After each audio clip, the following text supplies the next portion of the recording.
senior counsels for the defence today in the Jobstown trial, Sean Gearan, very strongly made the point in the court that the reportage in today's newspapers was very, very, very one-sided and hardly covered at all the points of view expressed in the cross-examination for the defence of Joan Burton yesterday, and warned the media that he might be coming in front of the court if that situation did not change, to ask the judge for a direction in relation to how the court should be covered. Speaking from my own knowledge, having reviewed all the broadsheets and the tabloids this morning, the coverage of yesterday's proceedings were an absolute disgrace, with all the headlines and 95% of the reportage dealing only with the prosecution talking to Joan Burton, and the 3 hours of cross-examination by the defence raising very serious political issues about the effect of austerity in communities, why people were so angry with Labour because of their broken promises, scarcely a word.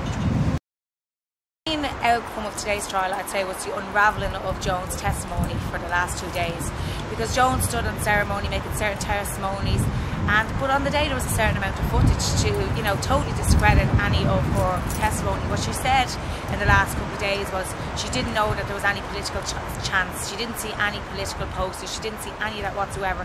But all Joan could hear was curses, bad language. So she couldn't hear 700 people chanting, but she could hear bad language, which it was like a whole new illness that I've never heard of. So she was showed footage, and it was clear, peaceful protest, people chanting to her, stick your water meters up your arse. And then she went on to say, well, that's against human rights. She tried to unravel and got squirmish and tried to deflect from the fact that she said she couldn't hear political slogans. She also then went on, when she was asked about sit-down protests, to say stuff like, the senior barrister asked her, are you against sit-down protests? And she just wouldn't answer, kept deflecting for not that amount of time, not this. After previously saying she stands in the shadows of Connolly, she was reading Michael Collins during the car, what would he think of this?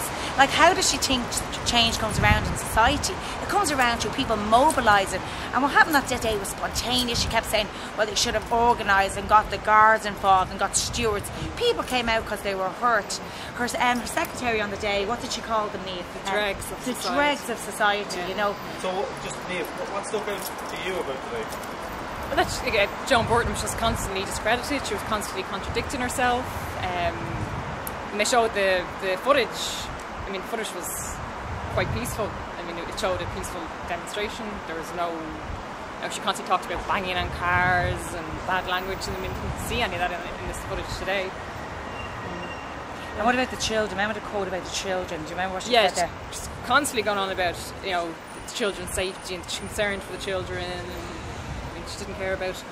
Yeah, she put out that quote. She tried to say she was really nervous and trying to comfort her secretary, but then they played a footage which was very embarrassing for her and Carol O'Connell. Yeah, look at your woman just has a poster up there about our breakfast club saying we could. It's not true. And Joan goes, what did she say? Oh, yeah. Well, what you should do is not contact our press secretary. You should get on to social media now, Karen, and text about all these children roaming around and no one minding them. Trying to make it like we're you know the word I'm trying to say. She's just totally looking down on her snobby and her class, how she's totally betrayed her class roots. She tried to go on that I was a girl guide, her whole backstory, I'm from a poor background, my family. She's totally betrayed that, left that behind her. She had a driver that came across by the senior counsel.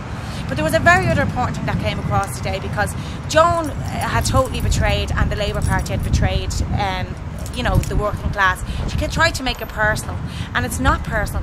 And also, what about this, and what we have to be careful what's been portrayed in the media, what's going on in the media, is this big men attacking a woman. What you see in that footage today was a lot of women in that crowd chanting my children, the cuts, how are we meant to survive, and that came across really well. And what the senior counsel stood up and said to the judge, they said that the media have to be very careful. As of yesterday, they only quoted, you know, her testimony and none of the cross-examination, and said that they will further seek, if the media continue with this bias, and not to put across the cross-examination and the testimonies and how, you know, and our side of it and the politics that was here and the betrayal of the Labour Party, that they will seek further advice and maybe ban the media or go further. So we'll see how that unravels going forward. It'll be interesting to see what the media report is like tomorrow, because yesterday she was cross-examined for 3 hours and none of that was in the media. None of that was in the media, just her, you know, examination from the DPP.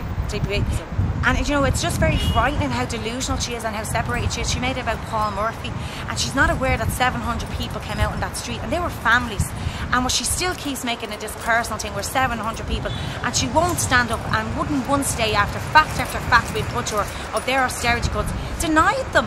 Like she's like on a delusional different planet. Like it's either psychopathic or an illness or something. It's removed from reality. It's very, very worrying to see that this woman was in government for 30 years.